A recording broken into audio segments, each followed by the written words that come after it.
today I have the privilege of speaking with Kristian Mercado. He is a director for one of the recent directors for Phoebe Robinson, Sorry, Harriet, Tubman, and also has an upcoming stand-up special with Aida Rodriguez, Fighting Words, also on HBO Max coming up. Thank you for being with me again. Oh, thank you for having me. I'm excited about both of those projects. It's sick. Stand-up comedy is something really close to me because some of my fondest memories with friends is coming all together and laughing and being able to turn on. I mean, you have your classics, your Paul Rodriguez, your George Lopez, your Hannibal Buress is one of my favorites, period. And I know you worked with him before. What is it about stand-up that's so special? What's so interesting is I think the comedy special for a long time kind of stopped being special somehow because it got kind of like rote, and I'm really trying hard to make them special again. That's kind of what I'm trying to do, really, and I think that what makes them so special is that it's about the dialogue that can happen where what makes people laugh, finding that alchemy, whatever it is, because it's almost like something happens in your brain. You put something two things in polar opposites sometimes, and then they hit, and your brain makes oh, I'm gonna laugh at that, and it's absurd sometimes, and I think a good laugh can make you ask a question about something, why is that funny? And then it opens a dialogue sometimes. So I think that's the magic of stand-up, I think, or the magic of laughing, Yeah, I think one of the things that I enjoy is being able to laugh at ourselves because nobody's perfect and we all make goofball mistakes, and it makes for really good stories. And I think some of the better stand-up comedians are those who can be really good storytellers and then throwing that punchline to get us to laugh, right? Oh, 100%. When a stand-up special or a comedian is able to kind of craft a story and kind of suck you in, and it goes places you don't expect or point something out, that's the best feeling, and I love that. I love a good story sometimes, and that's kind of what a good set is sometimes, Mm-hmm. What is your process for directing a comedy special? What kind of dialogue do you have with your talent, and how do you make decisions on how it's put together? Usually I kind of have a talk with them. I'll kind of digest their material. I'll listen to the hour, then I'll go try to see the hour in person. I try to think about it a lot, kind of oh, what is this material trying to say? Because it all comes from the voice of the comic. It's always written and performed by, so they put a lot of effort into it and then they perform it, and it's they did the writing and they're performing it, so it's kind of really a singular art form that's coming from a person. And it's all one of the few art forms where there's not an instrument, there's not anything, unless you do prop comedy or something else, or gimmick, but in general it's just a person and a microphone, and they have to kind of hold your attention for an hour, which is it's asking a lot. You know what I mean? So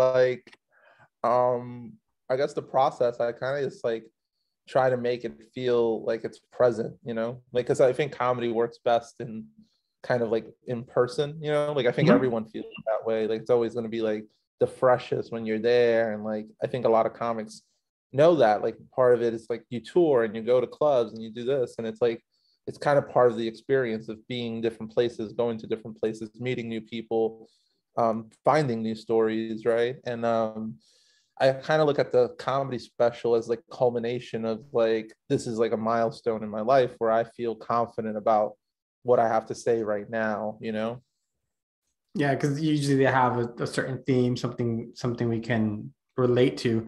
Does it change at all depending on maybe their culture or their type of material? Because what's funny for a group of people may not really relate to another.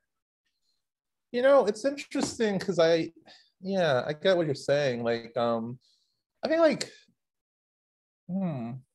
it's interesting because I think there's jokes that can kind of translate across anything really, and then sometimes specificity, it's a good thing too, you know what I mean? Like where it's like it's okay to throw a joke out that's only for, you know, a certain group of people, you know what I'm saying, that they're gonna get it, and then like, you know what I mean? So I like the specificity, but I think like it can kind of open up a dialogue when people, you know, start to think like, oh, well, what's that joke about, or like, why am I laughing too, or should I laugh? You know what I mean? Like that, those are all like good questions to kind of like bring up in a good joke, you know?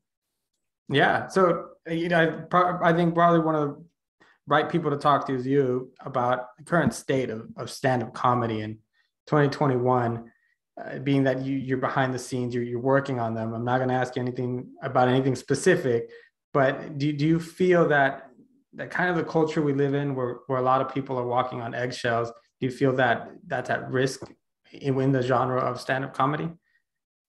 You know, it's funny. I think everyone's got like different takes on it, you know, and like I think as long as a dialogue is happening and people are kind of like able to kind of learn and like explore, because I think like what one thing that's happening now with a lot of emerging comics is that they're kind of finding wild new ways to create humor in ways that you don't expect, you know?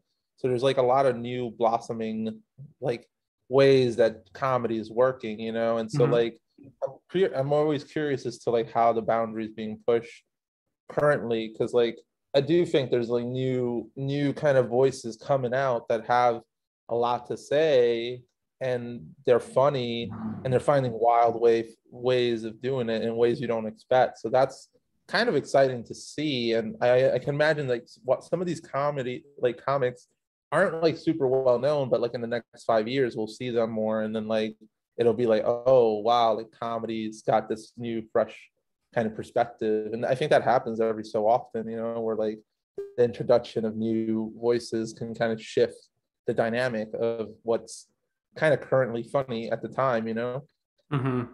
Yeah, and the thing is, so some of the subjects, I really always found that for me when I'm watching a comedy special, regardless of who's behind the mic, it's really a safe space of expression.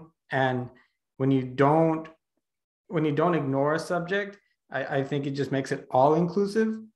And instead of the other way around, where it's like you're talking about this specific subject, and now I'm angry because it doesn't, because I don't think it's funny. Yeah, I think a lot of times it's also intention, like what's the intention and what are they trying to like really communicate, and like I think that can shift it, you know, because there's like definitely like comedians that I've seen where like in certain comedy clubs where like they'll like, you know, they'll do material and it doesn't really work, or like bombs, you know, because they're trying to be like almost like shock comics, you know, or Oh something. yeah. And it's like they're just trying to say things to kind of get a reaction. And I think like doing that for the sake of doing it doesn't work as well as like having like a thought process and like something to say. So I'm always drawn to like, I think the best comics do this well. Like they kind of like point out absurdity, you know, and that's like kind of like the best, you know, like if they can kind of find something absurd and like point it out and talk about what's happening in society, you know. Yeah, and I find them to be very, very talented, because sometimes picking up on very specific things, like you're talking about absurd things, and then maybe being able to joke about it and then realizing why is that even funny, but just laughing at it is great. Yeah.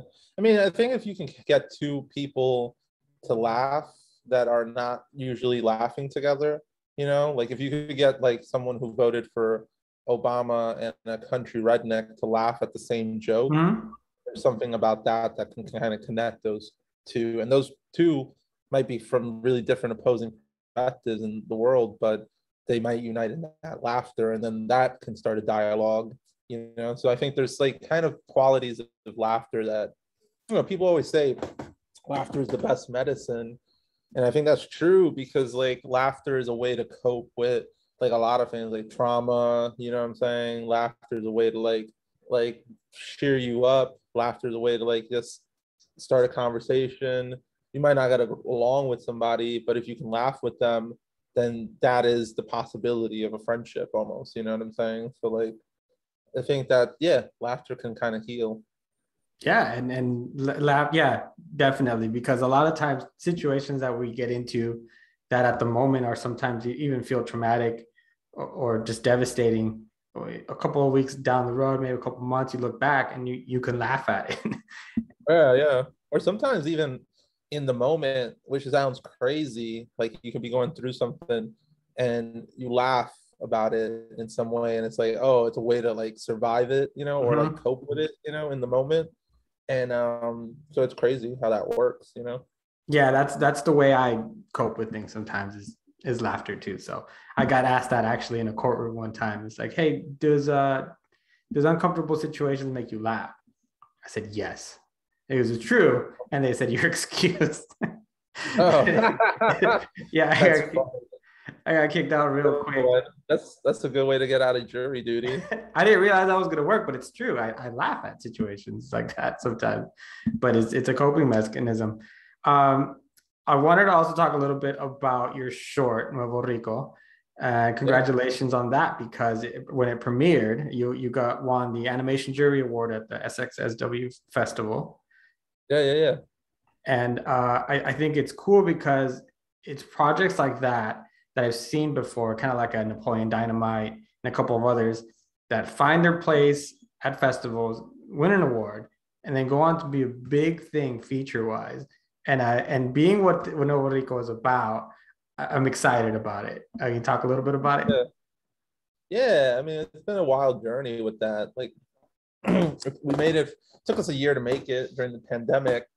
It was like kind of like a mixtape of like a bunch of ideas that I had of like, oh, reggaeton, psychedelics, cyberpunk, mix it all up, like make a little stew, and then you get Nuevo Rico. And it's been really, really, really like embraced in the festival circuit, and it's been like kind of like just having a really great year in the festival run, you know, like we've won a lot of majors, like at least like I don't know, like 9 awards so far, I think, and like been featured in tons of festivals, and the the audiences have really embraced it, and you know, and we're kind of figuring out right now like what how to extend the life of it into like a longer format into a feature world, and that's kind of like the journey we're on right now, kind of exploring that, you know.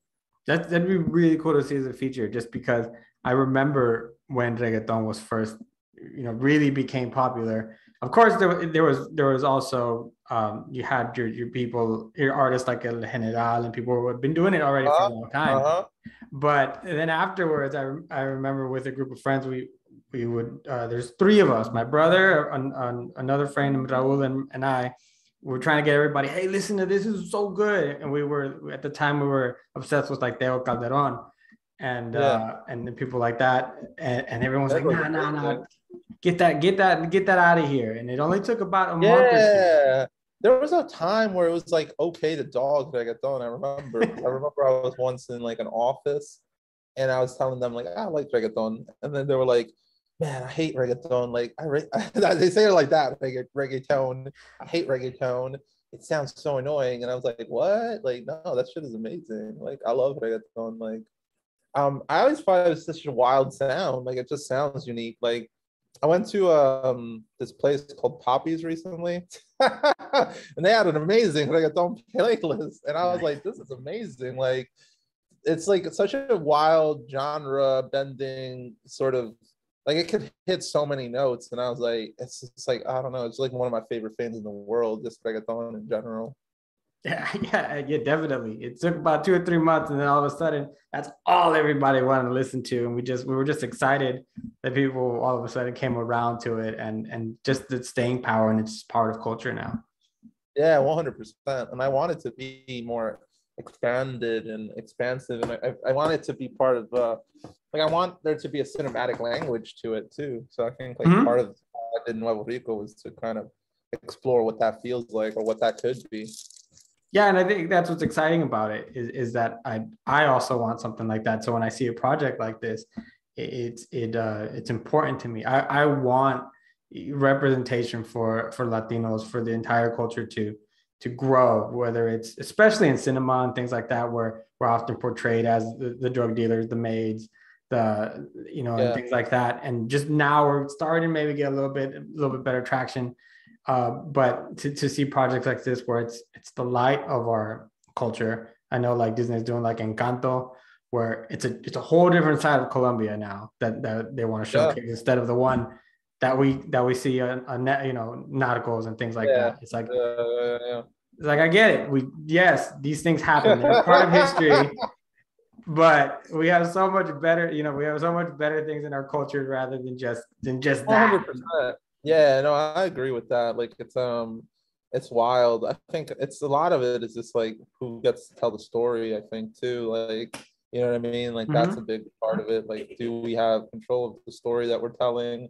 Or is it like someone else deciding these things? And like I feel like, I think also it's just like, yeah, man, like stories can go anywhere. Like I get sick of seeing the same story told over and over again. And it's like, all right, I get it. Like, cool. Like, I'm kind of trying to tell some other stuff, because for me, like, I like the magical, like, realism. I like the weirdness of cyberpunk. I like seeing things, and like, for me, it doesn't need to be like, I don't think any story should be told the same way, like to me, like it's just like more exciting if it's fresh or like coming from a different perspective, and so when I was making Nuevo Rico, it was just like it's even in the name, Nuevo, like some new shit, like some new vibe. Like I just want some new energy in the mix, And I think that's coming up too. You're probably going to be one of the pioneers of it because of the fact it's not talked about a lot, but in the Latin culture, anime is getting really big. Oh, 100%. Yeah. I mean, I think a lot of Latinos like grew up watching like Dragon Ball and Death Note, and like they love animation. I mean, Thundercats. I feel like that was something we bonded over a lot, and like with my friend circle, like just watching anime or watching animation in general, like was a big thing. I think we're avid consumers and lovers of it. I mean, even my family, they love Disney movies, man. Like they love Pixar and Disney and just digest it a lot, and they're always seeking it out. And even with the kids growing up in my family, they're always looking for those new animated movies too. So it's like it is kind of wild that that's like a big part of our growing up. I mean, I don't know. Like I was always looking for, the Disney movie that felt like me or something, or like felt like us. And I don't know. I guess now it's starting to happen more, but like I'm trying to also make it trippy, so you gotta make it fun. But you're right. It takes filmmakers like you to go in and tell those stories, kind of like you were saying earlier. Now that you're able to get better opportunities, then we can tell those stories and bring that awareness to who we are as a culture that 100% dominate this whole area. Yeah, I mean, it's like, I mean, Latinos consume a lot of media. That's the thing, but oftentimes there's not a equivalency representation based on like population and based on creators. Like, we're still kind of like a low number in terms of like amount of directors, amount of crew, like just based on even just statistics, like not even like anecdotally, like just like hard numbers, and also like in terms of consumption of media, I mean, Latinos are growing, the biggest growing like populations in America. Pretty soon, we'll be a big hot pie, a big hot pie, and I'm like, yo, America, you got to have some of this pie. Somebody's got to cook that pie. You know what I mean? Like that's how I feel. I'm ready to cook the pie. Is what I'm saying. Yeah, and I think so, and also I really like pie, so I'm just starting to talk about pie. What's your favorite kind of pie? I like I do like apple pie. Peach cobbler is pretty good too. Does that count as a pie? Peach cobbler, yeah. Well, I mean, depends who you ask. I'm gonna call it a pie when I see it. So yeah. But I do like a nice, like, homemade warm apple pie. Oh yeah, was some ice cream on it? Oh yeah, like a scoop of ice cream. You're Yeah. good. Yeah. Nothing beat that. I do not like pumpkin pie. I'll tell you that. No, I don't mess with that either. Yeah, Okay, cool. I'm not a big fan of pumpkin. I don't know who's that for. I don't know either. I used to work at a restaurant where I would have to make pumpkin raviolis. What?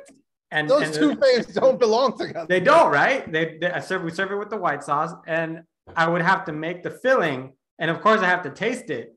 And it was a horrible experience every time. I'd have to go to the chef and be like, "Is this good?" And they'd be like, "This is great." And I was like, "Oh man, the palate that the sophisticated palate that wants that, it's got to be like, oh man, I don't know. I'm not trying to get pumpkin raviolis, so I'll avoid that." Nope, not me neither, man. I 100% agree with you. Tell me a little bit about some of the projects you got coming up. Well, the biggest thing coming up right now in the immediate future is Aida Rodriguez's Fighting Words. It's going to premiere in HBO Max November 4th.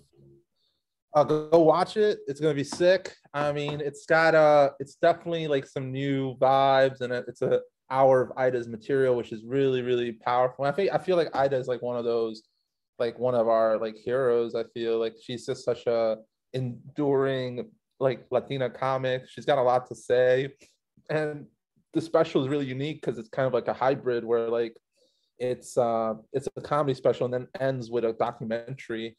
Cool. So I think people should stick around and watch the documentary as well. It's interesting because they'll have a relationship where like you can kind of see the hour set, and then the documentary kind of plays with this some of the where the bits come from, and like it's just an exploration of Aida and like her journey. And I think she's got a fantastic journey, and I want to see her in more stuff. And it's going to be really cool. So I hope people come out and support. Yeah, we'll have the trailer with this piece attached to it so that everybody can check it out. Tight. Kristian, thank you so much for your time. I really appreciate it. Thank you. And it's really nice to virtually meet you. Yeah, likewise. Thank you so much. Yeah, and good luck on your future projects, and hopefully we'll talk to you again soon. Yes. All right, have a good one. All right, take care.